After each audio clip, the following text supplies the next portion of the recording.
تحریک تحصیل پیر دادر خان کا صدر ہے. میں گزارش کروں گا پیر ابراہیم حسین شاہ سے کہ وہ آئیں اور آج تحصیل پیر دادر خان کے لوگوں سے مخاطب ہوں. سب سے پہلے میں اپنی ماں اور بیٹیوں کو خراج تحسین پیش کرتا ہوں کہ انہوں نے آج امت مسلمہ کی امی جان سیدہ عائشہ صدیقہ رضی اللہ تعالیٰ عنہ کی سنت پر چلتے ہوئے پاکستان کی تاریخ میں پہلی بار قصاص کا مطالبہ کیا ہے. ہماری ماں سیدہ عائشہ نے حضرت عثمان غنی رضی اللہ تعالیٰ عنہ کے قصاص کے لیے مکہ سے بصرہ تک سفر کیا تھا. ہماری ماں اور بیٹیوں نے اپنے گھر اس گرمی میں چھوڑ کر اپنی اماں کی سنت پر چلتے ہوئے شہدائے ماڈل ٹاؤن کے قصاص کے لیے آواز بلند کی ہے. میں ان کی عزت کو غیرت کو سلام پیش کرتا ہوں.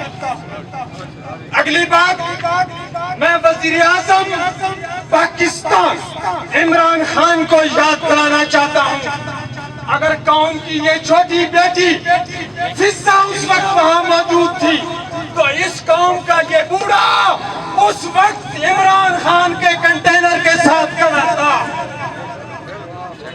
رب ذوالجلال کی عزت کی قسم اس بوڑھے کے اندر 100 جوانوں جتنی طاقت تھی.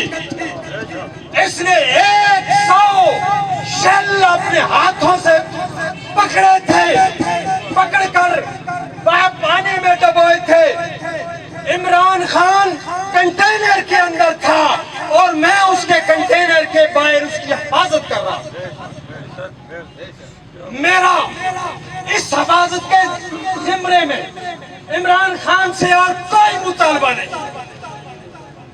میرا ایک مطالبہ جو اس نے مینار پاکستان میں جلسہ کرتے ہوئے کیا تھا. عمران خان نے کہا تھا کہ میں ہمیشہ اس قوم سے سچ بولوں گا اور کچھ کر سکا یا نہ کر سکا میں اس قوم کے ساتھ سچ بولوں گا. عمران خان یہ تیرا محسن تجھ سے صرف ایک سوال کرتا ہے کہ خدا را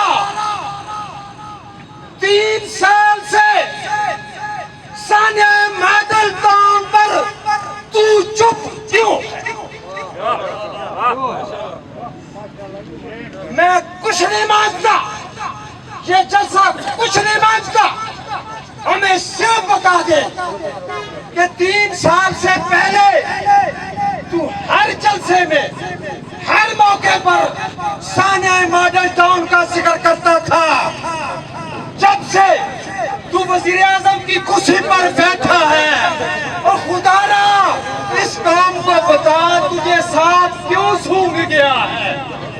ہمیں صرف بتا دے تجھے چپ کس نے کرایا، تو چپ کیوں ہے. اس قوم کو سچ بتا تاکہ کئی شریفوں کے چہروں سے پردے اٹھ جائیں. اور اگلی بات یاد رکھو کہ شریف خاندان نہیں بچے گا. یہ میرا یقین ہے. میری اس قوم کی بیٹیاں پورا رمضان ہلکا درود کرتی تھی، تہجد پڑھتی تھی، تہجد کے بعد اپنے آقا مولا مصطفیٰ پر درود پڑھتی تھی، درود پڑھ کر پھر ایک التجا کرتی تھی کہ اے مولا سانحہ ماڈل ٹاؤن کے قاتلین کو عبرت کا نشان بنا. یاد رکھو کہ اللہ ہر دعا سنتا ہے لیکن کس وقت اس کی قبولیت ہوتی ہے وہ خود جانتا ہے. یہ انشاءاللہ لٹکیں گے دنیا کے 110 ملکوں کے اندر. تحریک منہاج القرآن کا ہر کارکن، ہر بیٹا، ہر بیٹی ہر نماز کے بعد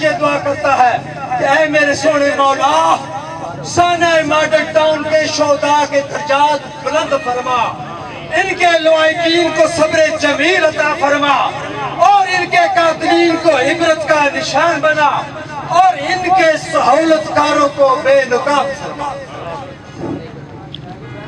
آپ لوگوں نے ظلم کے خلاف آواز اٹھا کر سانحہ ماڈل ٹاؤن کے مظلوموں کے حق میں ہمت اور جرأت کا مظاہرہ فرمایا ہے۔ یاد رکھیں کہ آپ کی آواز اٹھانے سے یا قصاص کا مطالبہ کرنے سے شہدائے ماڈل ٹاؤن واپس نہیں آئیں گے۔ رب ذوالجلال کی عزت کی قسم، قرآن کا حکم ہے کہ قصاص میں زندگی ہے، قصاص میں زندگی ہے۔ ہمارے قائد نے ہمارے دلوں کو زندہ کیا ہے، ہمیں زندگی دی ہے۔ ہم چاہتے ہیں کہ اس قصاص کے ذریعے اس قوم کو زندگی مل جائے۔ ہم آپ کے لیے نکلے ہیں۔ شہدائے ماڈل ٹاؤن والوں نے واپس نہیں جانا۔ قصاص میں قوموں کی زندگی ہوتی ہے۔ اے لوگو، ہمارے ساتھ آواز ملاؤ، قصاص کے لیے مطالبہ کرو، اپنی جرأت کے ساتھ آواز اٹھاؤ۔ اللہ پاک آپ کو ہمیں جرأت عطا فرمائے، ہر ظالم کے آگے ڈٹ جاؤ۔